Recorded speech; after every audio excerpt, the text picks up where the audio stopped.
Assalamualaikum warahmatullahi wabarakatuh. Selamat pagi, salam sejahtera untuk kita semua. Shalom, Om Swastiastu, Namo Buddhaya, salam kebajikan, salam Pancasila.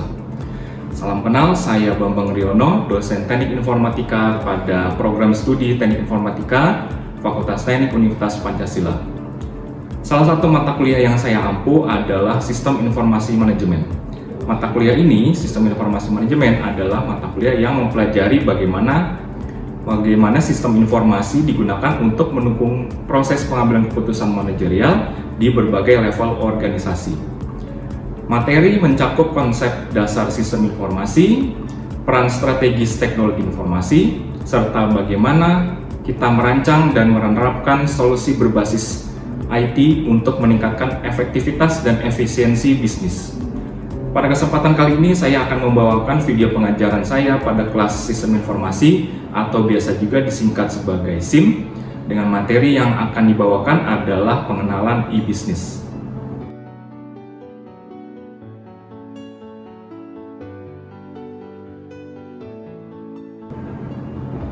Sebelum video pengajaran yang saya mulai, izinkan saya menyampaikan terlebih dahulu capaian pembelajaran mata kuliah atau CPMK dan sub-sub CPMK dari mata kuliah SIM. Adapun capaian pembelajaran mata kuliah atau CPMK, Sistem Informasi Manajemen, yaitu mampu mengevaluasi kebutuhan computing yang efisien sesuai kebutuhan dan mampu memenuhi kebutuhan-kebutuhan berbasis computing. Adapun untuk sub CPMK-nya yaitu 1. Mampu menerapkan konsep manajemen pada perancangan sistem informasi. 2. Mampu menyusun konsep perancangan sistem informasi manajemen. 3. Mampu menjelaskan siklus hidup pengembangan sistem informasi manajemen. 4. Mampu menjelaskan konsep dasar sistem informasi manajemen. Dan yang kelima, mampu menjelaskan konsep dasar pemodelan UML atau yang disebut juga dengan Unified Modeling Language.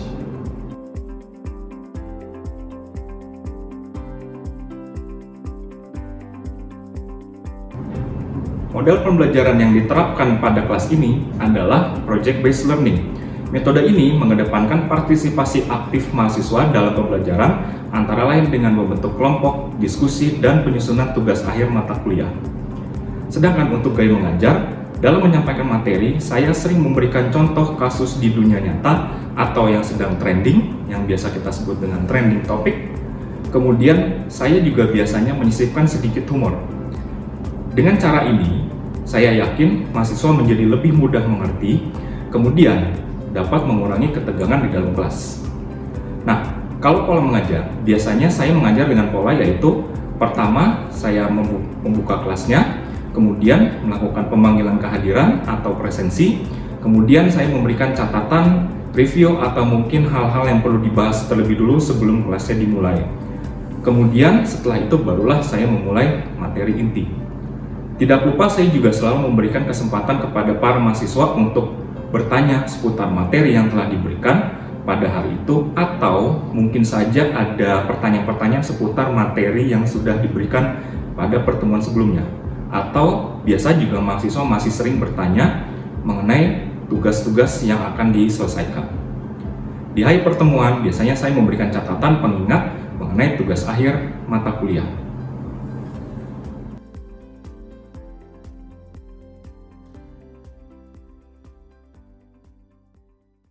Baik, Assalamualaikum warahmatullahi wabarakatuh. Selamat pagi, salam sejahtera untuk kita semua. Shalom, Om Swastiastu, Namo Buddhaya, salam kebajikan, salam Pancasila.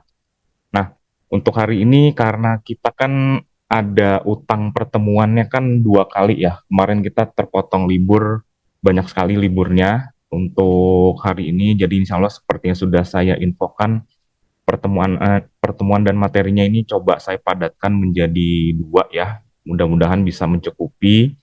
Kemudian untuk pemanggilannya seperti biasa, jadi nanti tolong yang saya panggil bisa menyalakan cam atau minimal bisa nyaut hadir, sebutkan nama hadir gitu ya, soalnya supaya nggak berulang-ulang saya panggil. Kemudian kalau yang saya panggil 2-3 kali tidak ada, berarti saya langsung anggap tidak hadir. Saya tidak akan melakukan pemanggilan berulang kali lagi. Ya, jadi tidak ada pemanggilan keempat.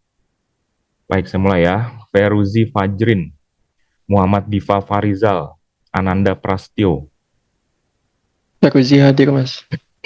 Oke, Feruzi hadir. Muhammad Diva. Muhammad Diva Farizal. Ananda Prastyo Agung. Muhammad Diva Farizal Arnando. Ananda Prastyo Agung Wicaksono. Tidak ada ya. Ciesa Fajar. Muhammad Fadila Putra. Muhammad Ansar. Jasa Fajar hadir, Pak. Muhammad Fadila Putra hadir, Mas. Pak. Mas. Ya, oke. Muhammad Fadila sama Ansar hadirnya. Oke, terima kasih. Putri Permatasari, Samudra Salasa, Waode Venita. Putri Permatasari Wijaya hadir, Mas. Oke, Samudra Hadir, Mas.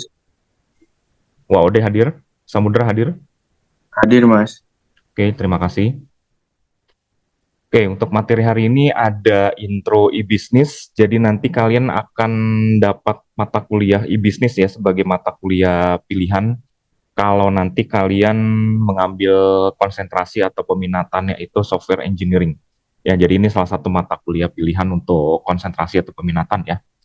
Nah, sekarang kita mulai materinya untuk e-business versus e-commerce. Di sini kan kita kan seringkali masih suka rancu ya, masih banyak orang yang suka rancu gitu kan dianggapnya sama e-business sama e-commerce. Technically benar gitu ya, tapi secara detailnya gitu kan ini masih ada bedanya. Karena gini, kalau definisi e-business itu kan lingkupnya lebih luas ya, e-business berarti kan electronic business. Sedangkan kalau e-commerce electronic commerce. Nah, kurang lebihnya gini ya. Jadi satu e-business dan satu e-commerce gitu ya. Keduanya saling berkaitan tapi definisinya kan jauh berbeda. E-business itu lingkupnya lebih luas karena e-commerce itu adalah bagian dari e-business.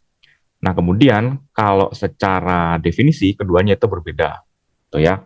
Terus sekarang kita lihat dulu di definisinya e-business. Ya, e-business atau electronic business itu adalah metode manajemen bisnis yang menggunakan teknologi informasi. Gampangnya gini, e-business itu adalah semua kegiatan manajemen bisnis, perusahaan, organisasi, dan sebagainya yang memanfaatkan teknologi informasi. Yang pasti sekarang sudah ada koneksi internet. Ya, jadi tidak ada lagi e-business tapi nggak ada internet. Ya, nanti yang ada malah ya lokal saja gitu ya, kurang lebihnya seperti itu. Kemudian juga nanti ada definisi lainnya gitu yang serupa.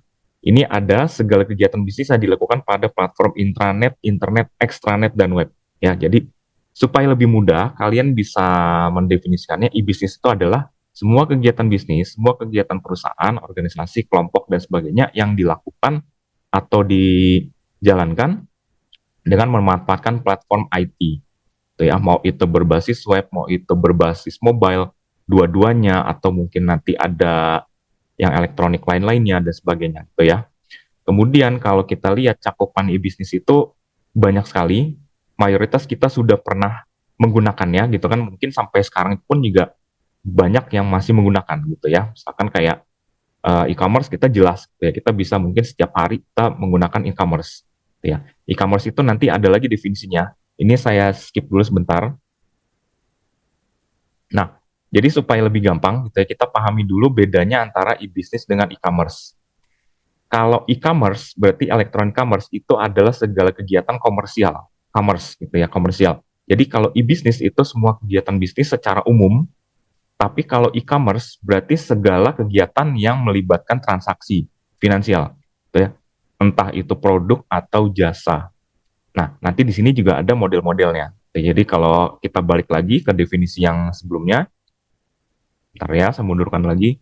Nah, berarti kan kita di sini sudah tahu bedanya antara e-business dengan e-commerce itu apa. Gitu ya. Kalau e-business cakupannya lebih luas, berarti e-commerce itu adalah bagian dari e-business. Sedangkan kalau e-commerce itu adalah khusus yang ada atau terjadi transaksi elektronik. Gitu ya, kita misalkan bayar via kris gitu ya. Orang-orang kan nyebutnya kan QRIS, QR gitu-gitu ya. Jadi menurut aslinya gitu ya, itu kan sebutannya kris gitu ya. Tapi kan kita masih terbiasanya nyebutnya QRIS, bayar pakai QRIS gitu ya, karena kan huruf Q-nya itu ya, dan asal katanya kan dari QR gitu ya, Quick Response Code, gitu ya, QR jadi QRIS gitu ya, QRIS. Oke, balik lagi. Nah, di sini kan e-bisnis itu ada banyak, ada e-commerce, ada e-government, ada e-banking, e-learning, dan sebagainya. Hampir setiap hari menggunakan e-bisnis gitu ya. Kita menggunakan e-commerce itu juga sudah bagian dari implementasi atau pemanfaatan e-bisnis gitu ya. E-commerce kita belanja online, browsing gitu ya. Kemudian juga masukin benda-benda barang-barang yang kita inginkan di wishlist gitu ya. Kemudian juga live via Shopee Live misalkan dan sebagainya. Itu kita juga setiap hari bisa menggunakan dalam sehari pun kita juga bisa menggunakan lebih dari satu kali gitu ya. Pagi mesen apa, nanti siang tahu-tahu Mbak ada barang ini bagus nih, ini promo nih, flash sale dan sebagainya. Ya seperti itu. Kemudian juga kalian, sebagian besar dari kalian juga akan menggunakan e-learning gitu ya. Jadi nanti ada misalkan tugas-tugasnya atau materinya dibagikan via LMS gitu ya. Learning Management System. Kemudian juga mungkin kalian pakai Google Classroom gitu ya, kumpul tugas di assignment dan sebagainya, UTS UAS via online dan sebagainya. Nah, kemudian sekarang kita kenali dulu ada dua model e-bisnis yang umum dikenal. Yang pertama itu adalah pure play dan bricks and clicks. Nah, kalau kita lihat pure play itu apa? Kalau pure play itu berarti e-bisnis yang fokus pada satu tipe produk atau layanan. Nah, misalkan gini, saya hanya fokus benar-benar di jual handphone misalkan, gitu ya, jual handphone itu satu produk atau satu layanan gitu. Jadi saya punya toko online gitu ya, itu murni jual handphone. Kemudian ada lagi misalkan saya jual mainan gitu ya, saya jual action figure gitu kan. Itu kan disebutnya dengan istilahnya pure play. Jadi fokus pada satu tipe produk atau layanan. Nah, nggak harus produk ya. Misalkan layanan juga saya bisa saja gitu kan. Saya buka jasa web developer misalkan gitu ya. Saya buka jasa web developer via online. Kemudian nanti ada calon klien yang mendekati saya gitu ya, ngontak saya, kita transaksi, deal gitu kan, baru selesai. Nah, itu yang biasanya disebut dengan istilahnya pure play gitu ya, murni gitu ya. Kemudian ada lagi bricks and clicks. Bricks and clicks itu berarti tipe e-bisnis yang menjalankan bisnisnya dengan dua metode online offline dan biasanya juga mencakup nggak cuma satu produk atau layanan saja gitu ya. Jadi kembali lagi ke pure play, biasanya entah itu satu produk atau layanan, atau bisa juga murni mau itu offline store atau toko fisik gitu ya, physical store, atau bisa aja memang khusus online aja gitu. Jadi kalau pelaku bisnis yang tipe bricks and clicks ini biasanya punya dua gitu ya. Saya punya toko online-nya, entah itu saya punya websitenya sendiri, atau saya juga post di marketplace seperti Tokopedia, Shopee, dan sebagainya. Mungkin juga di Instagram, media sosial lainnya, dan sebagainya, TikTok, dan sebagainya. Tapi saya juga punya physical store-nya. Gitu ya. Physical store misalkan saya punya di ada ruko gitu ya, mungkin rumah saya dijadikan ada satu space untuk tokonya misalkan. Nah, itu berarti bricks and clicks gitu. Jadi bisa lebih dari satu tipe gitu ya untuk pelaku bisnisnya. Kemudian juga tipe relasi e-bisnis gitu ya. Ini yang mungkin kalian juga sudah sering dengar gitu ya, istilahnya ada B2B, ada B2C, kemudian C2C, dan juga C2B. Gitu ya. Sekarang kita teliti satu persatu, dan ini sebagai catatan, detailnya akan kalian pahami atau pelajari di mata kuliah e-bisnis ya. Gitu kan, kalau nanti dipelajari di sini, kita akan habis waktunya gitu. Ini panjang sekali nih tipe relasi bisnis ya. Jadi nanti ini sebagai intro, sebagai perkenalan. Kalau nanti kalian mau ngambil software engineering gitu ya, kemudian juga berminat mengembangkan sesuatu gitu ya, aplikasi berbasis web, aplikasi berbasis mobile, ini bisa memanfaatkan salah satu teori dasarnya seperti ini. Ya, jadi tipe relasi bisnis yang pertama itu adalah business to business atau B2B. Jadi ini biasanya relasi bisnisnya antara dua pelaku bisnis atau lebih gitu ya. Jadi misalkan saya punya company gitu ya, saya punya company, saya produsen mikroprosesor misalkan gitu ya. Kantor saya, perusahaan saya itu, pabrik saya itu mikroprosesor, kemudian entah kalian atau siapa gitu ya, teman saya, untuk membuat laptop gitu ya. Jadi produsen laptop. Pabrik juga nih, misalkan pabrik produsen laptop. Nah, mikroprosesornya gitu kan ngambil dari punya saya gitu ya. Anggaplah misalkan ceritanya gitu ya, ceritanya saya yang punya Intel gitu ya. Nah, kan kemudian nanti untuk kalian punya laptop misalkan ada HP, ada Asus, ada MSI dan sebagainya, itu kan ngambilnya kan dari saya, gitu ya. Jadi itu yang bisa disebut dengan relasi bisnis B2B. Jadi perusahaan ke perusahaan. Kemudian kalau tipe relasi yang berikutnya adalah B2C, business to consumer, ini yang paling mudah dikenali. Ini yang paling sering kita jalani sebenarnya, gitu ya. Ini udah harian. Jadi misalkan kayak tadi nih kalian sudah beli saya menyalurkan mikroprosesor ke kalian gitu ya, ke perusahaan kalian. Misalkan kalian punya perusahaan laptop dengan nama HP gitu ya atau MSI, itu nanti kalian kan jual gitu ya, jual ke customer gitu ya, ke ke konsumen, ke publik. Nah, itu yang disebut dengan business to consumer. Ya, jadi perusahaan menjual sesuatu baik itu produk atau jasa, ya barang atau jasa. Itu yang disebut dengan relasinya business to consumer. Kemudian kalau yang berikutnya C2C atau customer to customer itu berarti relasi bisnisnya ini yang sudah beberapa tahun belakangan ini memang booming sekali gitu ya sejak adanya marketplace seperti Blibli, Lazada gitu ya, kemudian juga Shopee, Tokopedia dan sebagainya. Untuk yang internasional pun juga ada Amazon, ada eBay gitu ya. Itu kan banyak juga sebenarnya customer, gitu ya, customer to customer, gitu ya. Relasi bisnis yang semakin booming yaitu relasi antara konsumen dengan konsumen lainnya melalui perantara marketplace. Saya jualan di Topet, gitu ya. Saya jualan di Shopee. Kemudian nanti yang beli ya customer lagi gitu ya. Itu relasi bisnisnya customer to customer. Seperti itu ya. Jadi ada perantaranya marketplace. Kemudian kalau C2B, gitu ya, customer to business, ini biasanya yang relasi bisnisnya dari konsumen ke perusahaan. Ya misalkan ada website isinya itu untuk freelancer. Ya, ini yang paling gampang saya contohkan adalah website isinya itu freelance project misalkan untuk yang hire guru misalkan, instruktur dan sebagainya. Jadi saya mau menjual sesuatu gitu ya. Saya kan customer to business gitu ya. Saya menjual sesuatu, kemudian nanti perusahaan akan merekrut saya gitu ya. Misal saya itu jagoannya anggaplah misalkan di networking gitu ya. Saya jago keamanan, saya jago ini. Saya jualan nih freelance ya tenaga saya untuk misalkan penetration testing misalkan gitu ya.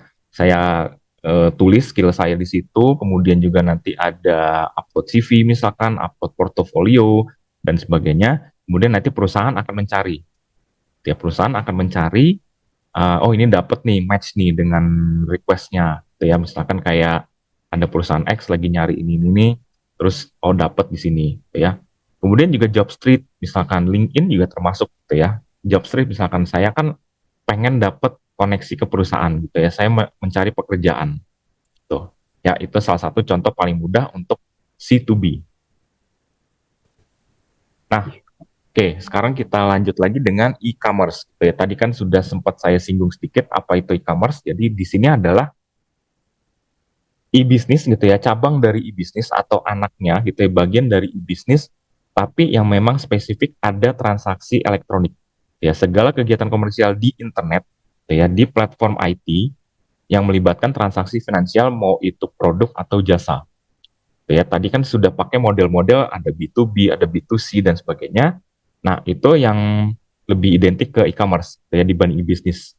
Kalau e-business itu kan umum gitu ya, umum. Jadi misalkan saya cuma punya website company profile aja itu bisa dianggap sudah masuk ke ranahnya e-business. Ya, karena kan saya menjual image perusahaan saya gitu ya di website seperti itu. Nah, kalau e-commerce itu memang harus spesifik ada transaksinya, ada komersialnya, gitu ya, jual belinya. Ya, seperti itu. Kemudian sampai sini saya pause dulu, silakan kalau mungkin kalau ada yang mau ditanyakan sebelum saya lanjut materinya, kita lihat ada kelebihan dan kekurangan. Oke, kalau tidak Izin ada, Mas, ya, oke, kenapa?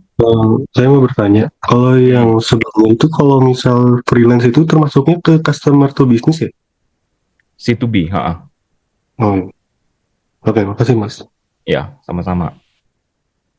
Ada lagi yang mau ditanyakan sebelum saya lanjut materinya? Menghemat waktu dan tenaga. Jadi kita kan banyak sekali yang masih jadi kaum rebahan gitu ya.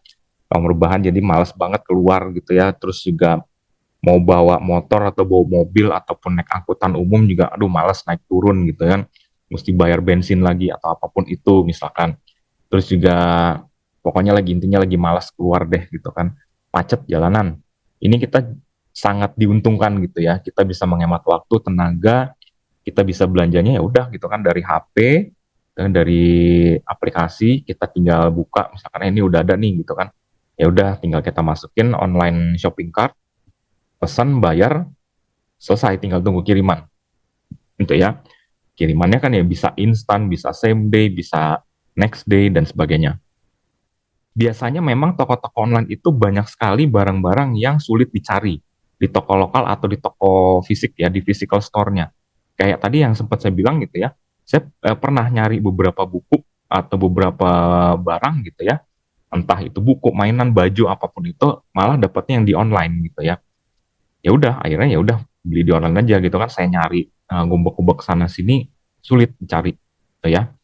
Terus juga kan nanti untuk balik lagi ke engagement yang tadi gitu ya, kita kan juga sebenarnya terbantu banget sama review dari customer lain gitu ya. Misalkan kayak oh ini pelayanannya bagus banget, gitu ya, ini packagingnya rapi gitu-gitu ya. Terus ininya pelayanannya ramah, sopan gitu ya. Terus responsif dan sebagainya. Jadi kan itu juga sebenarnya kita juga oh iya bagus nih ini tokonya udah ratingnya bagus gitu ya, udah official store lagi kan, udah power store dan sebagainya. Seperti itu ya, udah ada centang biru apapun itulah gitu ya. Adanya itu kan segi atau sudut pandang konsumen itu sangat menguntungkan. Kemudian kita juga harus adaptasi kebiasaan metode transaksi dari cash menjadi cashless. Ini beberapa tahun yang lalu gitu ya, saya sudah sering gitu ya, bahkan saya sendiri juga mengalami, saya sudah sering lihat orang-orang lebih banyak yang nanya bisa cash nggak gitu, dibanding dulu bisa QR nggak, bisa transfer nggak gitu. Ya jadi mungkin sekitar tahun berapa ya, sebanyak pandemi lah ya gitu kan, jadi mungkin sekitar 2019-2020 itu mulai banyak yang nanya bisa cash nggak gitu ya. Dibalik itu ya, kalau dulu sebelumnya itu bisa nggak pakai transfer, bisa nggak pakai CC gitu kan, nggak bisa kak, nggak bisa kak, ini gitu dulu. Sekarang toko-toko mau itu toko yang sederhana pun atau yang mewah pun sama, semuanya sudah mengadopsi sistem pembayaran yang cashless gitu ya. Bahkan sekarang juga banyak ya, kalian juga sudah sering lihat gitu, kayak ada toko-toko kafe, makanan, minuman dan sebagainya, F&B itu biasanya mereka sudah pasang tuh tulisannya di mejanya lah ya, di etalasenya. Hanya menerima pembayaran cash, hanya menerima pembayaran cashless gitu ya. Hanya menerima pembayaran cashless. Jadi kita harus menyediakan ya e-wallet, mau itu saldonya di Dana, GoPay dan sebagainya gitu ya. Bahkan pakai QR-nya m-banking gitu ya, QR-nya bank tertentu gitu. Misalkan ya seperti itu. Izin mas, saya mau buat lagi. Ya, silakan. Sebelumnya kan kita ini kan emang kita masih ini ya adaptasi kebiasaan dari uang tunai ke cashless kan. Mm. Nah, kita tuh masih bisa dibilang masih lama atau enggak ya supaya kita tuh udah nggak pakai uang tunai lagi gitu mas. Kalau menurut saya sih masih lama ya. Selama memang masih semua pasarnya masih belum seragam bisa cashless, kita kan masih perlu uang tunai gitu. Terus kalau misal kita ngomongin toko fisik gitu, kalau ke depannya apa toko fisik tuh yang cuma bertahan sektor makanan atau ada selain itu ya mas? Toko fisik saya rasa sih masih akan terus bertahan ya, tapi memang yang bertahan itu bukan bangunannya, tapi yang mungkin bisa mulai terkikis itu adalah produknya. Nah, jadi misalkan kalau misalkan saya tuh makanan ya F&B itu saya yakin akan bisa terus bertahan ya. Selama memang makanan yang saya jual itu ya bisa terus dinikmati gitu ya, kayak anggaplah nasi Padang. Nasi Padang siapapun pasti tetap makan gitu ya. Mau dibuat nggak tahu itu kapan punahnya gitu ya. Jadi itu akan terus ada gitu ya. Tapi untuk produk tertentu misalkan kayak yang sifatnya musiman ya. Misalkan kayak untuk baju gitu ya, baju pakaian gitu ya. Pakaian itu bisa jadi nanti mulai berubah. Dia kan setiap tahun mungkin berubah tuh trennya. Jadi biasanya mulai terkikis gitu ya, mulai kalah gitu ya. Dulu nih toko di sini nih ada toko baju lucu-lucu gitu, tapi berhubung udah trennya itu udah berubah, udah orang-orang nggak tertarik lagi, ya itu mulai terkikis akhirnya tutup. Terus toko-toko buku kan banyak yang udah tutup gitu ya. Salah satu yang paling besar gitu ya di Indonesia kan Gunung Agung waktu itu juga akhirnya tutup gitu ya, kalah dengan persaingan yang lain-lain gitu ya. Tapi ya alhamdulillah setidaknya masih ada Gramet gitu ya. Seperti itu. Kira-kira seperti itu ya kalau menurut saya ya. Terima kasih Mas. Oke, ya sama-sama. Oke, untuk UTS-nya kan sudah dikerjakan sampai dengan landasan teori ya. Kemudian untuk yang state of the art-nya itu opsional, belakangan ya. Nanti untuk finalnya harus ada ya. Tapi untuk UTS-nya waktu itu kan sudah sampai 5A ya. Oke, saya refresh lagi. Jadi untuk tugas akhirnya silakan kalian lanjutkan lagi progresnya. Yang pertama itu adalah cover, jangan lupa ya, untuk judul, nama dan NPM anggota kelompok, kemudian footernya itu juga dibuat, disusun sebagai tugas akhir mata kuliah Sistem Informasi Manajemen A semester genap 2024-2025 ya, seperti itu. Terus kalau mau dilengkapi lagi pakai tulisan atau footernya Universitas Pancasila, Fakultas Teknik, program studi teknik informatika, boleh aja ya, silakan ya, supaya lebih lengkap. Dibuatnya resmi tapi jangan kaku ya, itu kan. Jadi ini saya kasih catatan penting banget untuk desain dokumen ya gitu. Jadi kan ini juga kan menjadi salah satu variabel nilai ya. Oke ya, karena waktunya juga sudah mau berakhir, jadi untuk kelasnya saya tutup sampai di sini. Mungkin kalau ada yang mau ditanyakan bisa disambung di chat group masing-masing ya, chat group kelasnya. Terus juga untuk 5 materi di Google lagi grup description juga sudah ada ya. Jadi kalau ada yang kesulitan mau ditanyakan, tolong pusatkan di chat group saja, jangan japri atau DM, karena nanti supaya ada informasi penting yang bisa langsung dibaca atau dipahami oleh teman-teman lainnya ya.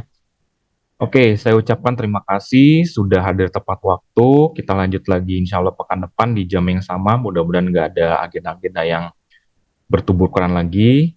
Sekali lagi terima kasih sudah hadir tepat waktu. Saya tutup kelasnya. Assalamualaikum warahmatullahi wabarakatuh. Oke, selamat pagi.